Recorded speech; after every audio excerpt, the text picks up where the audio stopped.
கோல்ட பத்தி ஆல்ரெடி ஒரு வீடியோ பேசியாச்சு. அடுத்து என்ன சில்வர் அப்படின்னு நானே யோசிச்சு வச்சிருந்தேன். பட் நம்ம சப்ஸ்கிரைபர் ஒருத்தர் வந்து கேட்டிருந்தாரு. சில்வர்ல இன்வெஸ்ட்மென்ட் பண்ணலாமா? சில்வர் வந்து கோல்டு மாரி ஆ கோல்டு எப்படி வந்து நம்ம சீட்டு போட்டு சேமிக்கிறோமோ, அந்த மாரி சில்வர வந்து ஜெனரலா சில்வர் ஐட்டத்துக்கு வந்து சில்வருக்கு வந்து சீட்டு போட்டு யாரும் அந்த மாரி அ எதுவும் இல்ல. பட் டிஜிட்டலா அந்த ஆப்ஷன் இருக்கு. இல்லன்னா நான் காயின் வாங்கி சில்வர் காயின் வாங்கி, சில்வர் பார்ஸ் அந்த மாரி வாங்கி வைக்கலாமா? சில்வர் வந்து ஒரு மாரி இப்ப எல்லாரும் அத பத்தி பேசுறாங்களே, அது எப்படி அப்படின்னு கேட்டிருந்தாரு. ஸோ ஏன் இந்த இந்த இந்த சில்வர வச்சு அவர் வந்து எப்படி கேட்டிருந்தாருன்னா, கோல்டு மாரி பண்ணலாமா? அப்படின்னு கேட்டிருந்தாரு.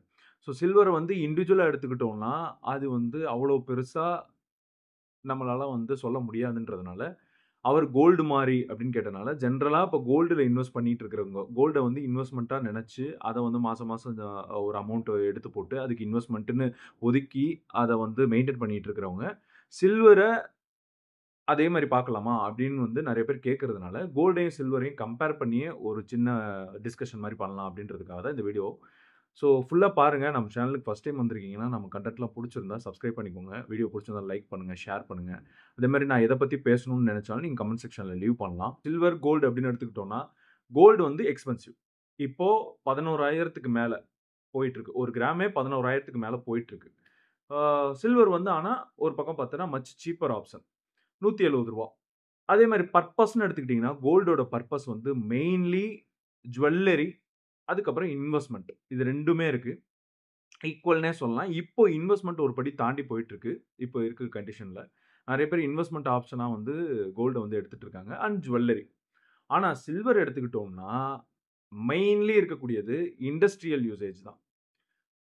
இன் இன்வெஸ்ட்மென்ட் ஜுவல்லரிலாம் வந்து அதுக்கப்புறம் இருக்கக்கூடிய எலக்ட்ரானிக்ஸு, சோலார் பேனல்ஸு இந்த மாரி இந்த இந்த கம்ப்யூட்டர்ல இருக்கக்கூடிய மதர் போர்ட்ஸ், அதே மாரி mobile phones, TV, EV batteries, medical tools இது எல்லாமே வந்து பார்த்தீங்கன்னா, சில்வர் யூஸ் பண்றாங்க. ஸோ எப்பல்லாம் வந்து இந்த வேர்ல்டு டோட்டல் எக்கனாமி, இந்த டோட்டல் வேர்ல்டு வந்து கிரீன் எனர்ஜி, டெக்னாலஜி இத நோக்கி மூவ் ஆக ஆரம்பிக்குதோ, அப்பல்லாம் வந்து சில்வர் டிமாண்ட் வந்து இன்கிரீஸ் ஆகுது. நீங்க நல்லா பார்த்தீங்கன்னா தெரியும். இப்ப ரீசென்ட் டைம்ஸ்ல ஈவி வெஹிக்கிள்ஸோட சேல்ஸும் இன்கிரீஸ் ஆயிருக்கு. ஈவி வெஹிக்கிள்ஸோட யூசேஜும் இன்கிரீஸ் ஆயிருக்கு. முன்னலாம் வந்து ஈவி சைக்கிள்ஸ், அதுக்கப்புறம் ஈவி பைக்ஸ் ஃபேமஸ் ஆச்சு. இப்ப நெறைய பேர் ஈவி கார்ஸ் முதற்கொண்டு வாங்க ஆரம்பிச்சுட்டாங்க. ஸோ எப்பல்லாம் வந்து இந்த மாரி விஷயங்களுக்கு இந்த மாரி விஷயங்கள டெக்னாலஜி விஷயங்கள நோக்கி ஏதாவது ஒரு இம்ப்ரூவ்மென்ட் ஆயி, அது எப்ப ஜெனரலைஸ்டா பீப்பிள் கிட்ட வந்து அந்த ப்ராடக்ட்ஸ் எல்லாமே பீப்பிள் அதிகமா யூஸ் பண்ண ஆரம்பிக்கிறாங்களோ, அப்பல்லாம் வந்து சில்வர் பிரைஸ் வந்து இன்கிரீஸ் ஆயிருக்கு. ஸோ இந்த மாரி இண்டஸ்ட்ரி பயன்பாடு அதிகமா இருக்கனால தான், இப்ப பர்ட்டிகுலரா வந்து சில்வர் பிரைஸ் வந்து இன்கிரீஸ் ஆயிருக்கு அப்படின்றதையும் நம்ம எடுத்துக்கலாம். ஸோ இன்னொன்னு என்னன்னா, அதோட ஸ்டெபிலிட்டி. ஸோ கோல்ட பொறுத்தளவுக்கு ஸ்டெபிலிட்டி வந்து ரொம்ப ஸ்டேபிளா இருக்கும். ஸோ கோல்டு வந்து டப்புன்னு இன்கிரீஸ் ஆகாது, டப்புன்னு குறையாது. ஒரு ஓவரால் பீரியட் ஒரு 6 மாசம், 1 வருஷம்னு சொல்லிட்டு ஒரு ஒரு ஓவரால் பீரியட் நீங்க எடுத்துக்கிட்டீங்கன்னா, பிரைஸ் வந்து பார்த்தீங்கன்னா, ரொம்ப ஸ்டேபிளா இன்கிரீஸ் ஆயிட்டே இருக்கும். ஆனா, சில்வர பொறுத்தளவுக்கு பிரைஸ் வந்து டக்குன்னு இன்கிரீஸ் ஆகும். டக்குன்னு ஜம்ப் ஹைக் போகும். டக்குன்னு ஜம்ப் ஆயி லோக்கும் வரும். ஸோ இந்த வாலட்டிலிட்டி சில்வர்ல அதிகம். கோவிட் டைம்ல சில்வர் வந்து ஒரு அவுன்ஸ்க்கு $12 இருந்திருக்கு. அ அதுக்கப்புறம் வந்து டக்குன்னு ஒரு 2, 3 மாசத்திலேயே வந்து $27 போயிருக்கு. விச் இஸ் 2x அதாவது 2 மடங்கு அதிகமா போயிருக்கு. 2025ல சோலாரோட டிமாண்டும், ஈவி இண்டஸ்ட்ரீஸோட டிமாண்டும் அதிகமானனால, சில்வர் யூசேஜ் அதிகமாச்சு. அதனால வந்து சில்வர் $35 பெர் அவுன்ஸ டச் பண்ணுச்சு.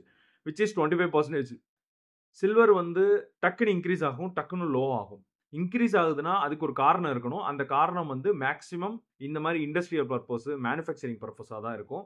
அதே மாரி சில்வர் வந்து இன்னும் சில வருஷங்கள்ல நல்ல ப்ராஃபிட் குடுக்கும்னு சொல்றாங்க. மேபி அது டக்குனு ஜம்ப் ஆயி ரொம்ப டவுனா போறதுக்கும் வாய்ப்பு இருக்கு. எப்ப இண்டஸ்ட்ரியோட டிமாண்ட் கம்மியாகுதோ, அப்போ சில்வரோட பிரைஸும் கம்மியாக வாய்ப்பு இருக்கு. சில்வரோட பிரைஸ் வந்து செப்டம்பர் 1ல இருந்து அக்டோபர் 17, 2025 வரைக்கும் கிட்டத்தட்ட 1,26,000ல இருந்து 1,77,000 போயிருக்கு. சாரி 1,70,000 விச் இஸ் 44,000 அதிகம். அதாவது 35% 7 வாரத்துல. ரூ. 22,000 கீழ விழுந்திருக்கு. எப்பன்னா அக்டோபர் 17ல இருந்து அக்டோபர் 25 எடுத்து பார்த்தீங்கன்னா, 1,70,000ல இருந்து 1,47,000க்கு வந்திருக்கு. 22,000 கம்மியா இருக்கு. அதாவது 8 நாள்ல 14% 13.40% கிட்டத்தட்ட 14% கம்மியா இருக்கு. ஸோ இதுதான் இந்த சில்வரோட பிரச்சனையே இங்க. ஸோ இயர் ஆன் இயர் எடுத்து பார்த்தீங்கன்னா, 2015, 2020ல கோல்டு வந்து 50% ரிட்டர்ன் குடுத்திருக்கு. சில்வர் 30% ரிட்டர்ன் குடுத்திருக்கு. கோவிட்ல 2020-21ல சில்வர் வந்து 80%, 80% ரிட்டர்ன் குடுத்திருக்கு. விச் இஸ் கோல்டு வந்து 25%. இந்த 80% எதனாலனா, அந்த பர்ட்டிகுலர் பீரியட்ல டெக்னாலஜிக்கான யூசேஜ் வந்து அதிகமாச்சு. நெறைய பேர் வந்து எல்லாம் வொர்க் ஃப்ரம் ஹோம் தான். நெறைய பேர் லேப்டாப், மொபைல்ஸ் இந்த மாரி இதுக்கான யூசேஜ், இதுக்கான சேல்ஸ், இதுக்கான மேனுஃபேக்சரிங்கும் அதிகமா இருந்துச்சு. ஸோ சில்வர் டிமாண்டும், ஈவி டிமாண்டும் அதிகமா இருந்துச்சு. அதுக்கப்புறம் பார்த்தீங்கன்னா, சட்டில் ஆனதுக்கப்புறம் 2020-23ல கோல்டு வந்து 10% பிளஸ்ஸு, சில்வர் வந்து -15%. பிளஸ் 80% குடுத்தது அப்படியே -15%. அதுலருந்து 15% கம்மியா குடுத்தது. இப்ப ரீசென்ட்டா 24-25ல கோல்டு 20% ரிட்டர்ன் குடுத்திருக்கு. சில்வர் வந்து 25% ரிட்டர்ன் குடுத்திருக்கு. Plus returns. ஒரே ஒரு இடத்துல சில்வர் வந்து மைனஸ் ரிட்டர்ன்ஸ் குடுத்திருக்கு. அதுவும் ஹெவி ஜம்ப். ஸோ இங்க நீங்க கோல்டு ரிட்டர்ன பார்த்தீங்கன்னா 15, 25, 10 அந்த ப்ரீ கோவிட்க்கு முன்னாடி 50 அத வச்சுக்கோங்க. கோவிட்ல இருந்து இப்ப வரைக்கும் பார்த்தீங்கன்னா 25, 10, 20 இந்த மாரி ஒரே ரேஞ்ச்ல குடுத்துட்டு இருக்கு. மோரோவர் சில்வர் இந்த பக்கம் பார்த்தீங்கன்னா 80% குடுத்திருக்கு. அப்படியே -15%, இப்போ +25. இதுதான் சில்வர்.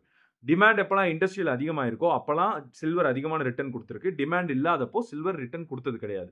விச் இஸ் வெறும் மார்க்கெட் ட்ரிவன், வெறும் இன்வெஸ்ட்மென்ட் ட்ரிவன் மட்டும் கோல்டு மாரி சில்வருக்கு கிடையாது. சில்வருக்கு இண்டஸ்ட்ரி டிமாண்ட்னு ஒண்ணு இருக்கு. ஸோ இதனாலேயே வந்து கோல்டுக்கும் சில்வருக்கும் கம்பேரிசன்ல இன்வெஸ்ட்மென்ட்னு எடுத்துக்கிட்டீங்கன்னா, ரிஸ்க் கோல்டுக்கு கம்மி. Because it gives a steady income. ஸ்டெடியா இன்கம் குடுக்கும். சில்வருக்கு அந்த பக்கம் பார்த்தீங்கன்னா, which is higher risk. Risk வந்து அதிகம். ஸோ சேம் ரிட்டர்ன் குடுக்குற பொட்டன்ஷியல வச்சு பார்த்தோம்னா, கோல்டு ஸ்டெடியா குடுக்கும். சில்வர் வந்து பிக்கர் அப்ஸும் இருக்கும், பிக்கர் டவுனும் இருக்கும். So it can give more profit, it can give more loss. So இந்தியால இன்வெஸ்ட்மென்ட்ன்னு பார்த்தா சில்வர் எப்படி வாங்கலாம்னா, ஜுவல்லரி பார்ஸா வாங்கலாம், காயின்ஸா வாங்கலாம். இல்ல அ வ டிஜிட்டலுக்கு சில்வரா சேவ் பண்ணலாம். நெறைய தேர்ட் பார்ட்டீஸ் இருக்கு. அதாவது தேர்ட் பார்ட்டி மீன்ஸ் என்னன்னா, எல்லாமே ஆத்தரைஸ்டு நெறைய பேர் இருக்காங்க. சில்வர் இடிஎஃப்ஸா வாங்கலாம். மியூச்சுவல் ஃபண்ட்ஸா வாங்கலாம். பிகினர்ஸா இருக்கிறவங்களுக்கு வந்து பார்த்தீங்கன்னா, இப்ப தான் இந்த சில்வர் மொத வாங்க போறேன். இன்வெஸ்ட்மென்ட் பர்ப்பஸ்க்காக அப்படின்னா, மேபி அவங்க டிஜிட்டல் சில்வரா போலாம். இல்ல இடிஎஃப்ஸா போலாம். ஏன்னா பிசிக்கலா வாங்குனா அவங்க எங்கேயாவது ஸ்டோர் பண்ணணும். அந்த மாரி விஷயங்கள்லாம் இருக்கு. பட் அதே மாரி சில்வர் இப்ப வந்து ரொம்ப சீப்பா இருக்கிறதுனால, சின்ன சின்ன அமௌண்ட்டுக்கும் ஆன்லைன்ல டிஜிட்டலா பை பண்றதுக்கான ஆப்ஷன்ஸ் நெறைய அவைலபிள் இருக்கு. ஸோ ஃபர்ஸ்ட் ஆஃப் ஆல் ஒரு இன்வெஸ்ட்மென்ட்ன்னு வந்துட்டாலே, பெர்சனல் இன்வெஸ்ட்மென்ட் அது. ஒரு பெர்சனல் இன்வெஸ்ட்மென்ட்ன்னு வந்துட்டாலே, நீங்க உங்களோட சிச்சுவேஷன், உங்களோட ஃபியூச்சர் கோல் என்ன? ஏன்னா எதுக்காக இன்வெஸ்ட் பண்றீங்க? உங்களோட ரிட்டயர்மென்ட்க்கா? அப்படின்னு இருந்ததுன்னா, அது பெரிய லாங் டெர்ம். ஸோ நீங்க போறது ஒரு long term investment. Long derma நீங்க போட போறீங்கன்னா, அதுக்கேத்த மாரி இன்வெஸ்ட்மென்ட்ல நீங்க இன்வெஸ்ட் பண்ணணும். இல்ல நான் ஒரு வருஷத்துல ஒரு கார் வாங்க போறேன். இல்லன்னா ஒரு 2, 3 வருஷத்துல நான் ஒரு வீடு கட்ட போறேன். அதுக்காக இன்வெஸ்ட் பண்றீங்கன்னா, you want to be in a short term investment. நல்ல ஷார்ட் டெர்ம்ல நல்ல ரிட்டர்ன் குடுக்கக்கூடிய இன்வெஸ்ட்மென்ட்டா இன்வெஸ்ட் பண்ணணும். It's based on goals. So யாரு இன்வெஸ்ட்மென்ட் எதுல பண்ணுங்கன்னு சொன்னாலும், யுவர் கோல்ஸ் உங்களோட கோல்ஸ் அது கூட மேட்ச் ஆகுதா? லாங் டெர்ம்ல அது எப்படி பெர்ஃபார்ம் பண்ணியிருக்கு இதுக்கு முன்னாடி? அது உங்களோட கோல்ஸ்க்கு மேட்ச் ஆகுதா? அப்படின்னா தாராளமா அதுல போடலாம். ஸோ இங்க வந்து நான் சொல்றது எல்லாமே நீங்க வாங்கணும், வாங்கக்கூடாது அப்படின்றதுக்கான ரெக்கமெண்டேஷன் கிடையாது. ஃபர்ஸ்ட் ஆஃப் ஆல் இந்த வீடியோ. கோல்டு கூட கம்பேர் பண்ணா சில்வர் எப்படி பெர்ஃபார்ம் பண்ணும்? அதோட கேரக்டரிஸ்டிக்ஸ் என்ன? அப்படின்றத தான் நான் உங்களுக்கு எக்ஸ்பிளைன் பண்றேன். ஸோ வாங்குறதும், வாங்காததும் it's based on your goals. சரி உங்களோட டிசிஷன். நான் வந்து இங்க சொல்றது எல்லாமே ஒரு small discussion for an educational purpose அப்படின்னு எடுத்துக்கலாம். So how much to buy அப்படின்னு நம்ம பார்த்தோம்னா, ஜெனரலா என்ன சொல்றாங்க? ஒரு அட்வைஸா என்ன சொல்றாங்கன்னா, 5-10% சில்வர்ல வச்சுக்கோங்க அப்படின்னு சொல்றாங்க. If you want to diversify your goals. அதாவது உங்களோட இன்வெஸ்ட்மென்ட் நீங்க ஆல்ரெடி ஒரு பர்ட்டிகுலர் அமௌண்ட்ட வந்து இன்வெஸ்ட்மென்ட்டா மாசம் மாசம் வச்சுக்கிட்டு இருக்கீங்க. அந்த இன்வெஸ்ட்மென்ட்ட நீங்க டைவர்சிஃபை பண்ணணும்னு நெனைக்கிறீங்க. அதே மாரி எல்லா இன்வெஸ்ட்மென்ட்டையும் நான் வந்து வெறும் மியூச்சுவல் ஃபண்ட்ல தான் இதுவரைக்கும் போட்டுட்டு இருக்கேன். இல்ல வெறும் எஃப்டில தான் போட்டுட்டு இருக்கேன். இல்ல வெறும் கோல்டு மட்டும் வாங்கி வச்சுக்கிட்டே இருக்கேன். இல்லன்னா வெறும் ஸ்டாக்ஸ்ல மட்டும் இன்வெஸ்ட் பண்ணிட்டு இருக்கேன் அப்படின்னு நெனைக்கிறாங்க அப்படின்னா, அவங்க டைவர்சிஃபை பண்ணணும்னு நெனைக்கிறாங்கன்னா, silver is a good option. 5-10% சில்வர்ல இன்வெஸ்ட் பண்ணலாம் அப்படின்னு அட்வைஸ் பண்றாங்க. எப்பனா உங்களுக்கான கோல்ஸ் அது கூட மேட்ச் ஆகணும். ஏன்னா சில்வர் வந்து நெறைய அப்ஸ் அண்ட் டவுன்ஸ் வரும். ஷார்ட் டெர்ம்ல நெறைய அப்ஸ் அண்ட் டவுன்ஸ் வரும். அதெல்லாம் ஓகே அப்படின்னா நீங்க இன்வெஸ்ட் பண்ணலாம். ஸோ அதே மாரி உங்களுக்கு வந்து இந்த டெக்னாலஜி, சோலார் எனர்ஜி, ஈவி இது மேலலாம் நெறைய நம்பிக்கை இருக்கு. ஃபியூச்சர்ல இதெல்லாம் டெவலப் ஆகும் அப்படின்னு நெனைக்கிறீங்கன்னா, you can go for a silver. அந்த 5-10% உங்கள சில்வர்ல வந்து இன்வெஸ்ட் பண்ணலாம். அதே மாரி டக்குன்னு ஒரு 10% விழுந்துச்சா நான் பேனிக் ஆயிருவேன். டக்குன்னு ஒரு 15% விழுந்துருச்சுன்னா நான் பேனிக் ஆயிருவேன். அப்படின்னு உங்களோட சைக்காலஜிக்கலா நீங்க அஃபெக்ட் ஆயிருவீங்க. உங்களோட பெர்சனல் கேரக்டர் அப்படி இருந்துச்சுன்னா, silver is not a good option. So ஜெனரலா என்ன சொல்றாங்க, உங்களோட இன்வெஸ்ட்மென்ட் மாசம் ஒரு ரூ. 20,000 நீங்க சேமிச்சுட்டு வரீங்க. எக்ஸாம்பிள் எடுத்துப்போம். மாசம் ஒரு 20,000 நீங்க உங்களோட சேலரில இருந்து சேவிங்ஸ்ன்னு எடுத்து வைக்கிறீங்க. ஸோ அதிலிருந்து ஒரு 5 டூ 10% ஒரு 2,000 20,000ல ஒரு 10% 2,000 நீங்க சில்வர்ல இன்வெஸ்ட் பண்ணுங்க. பாக்கி இருக்கக்கூடிய இன்வெஸ்ட்மெண்ட் 18% நீங்க எதுல ஆல்ரெடி இன்வெஸ்ட் பண்ணிட்டு இருக்கீங்களோ அதுல நீங்க கன்டின்யூ பண்ணலாம். நீங்க சில்வர்ல ரொம்ப அப்சஷனா இருக்கீங்க. சில்வர்ல கண்டிப்பா நான் இன்வெஸ்ட் பண்ணணும் அப்படின்னு உங்களுக்கு தோணிக்கிட்டே இருக்குன்னா, கீப் இட் சிம்பிள் 5 டூ 10% உங்களோட சேவிங்ஸ்ல சில்வர்ல இன்வெஸ்ட் பண்ணுங்க. With all the remarks. ரிமார்க்ஸ்னா என்ன சொல்றீங்கன்னா, அதுல என்னென்ன எஃபெக்ட் வரும்னு நான் இதுக்கு முன்னாடி எக்ஸ்பிளைன் பண்ணியிருப்பேன். ஷார்ட் டெர்ம்ஸ் வரும். ஷார்ட் டெர்ம்ல அப் அண்ட் டவுன் வரும். டக்குனு 10% விழுகும். டக்குனு 10% இன்கிரீஸ் ஆகும்.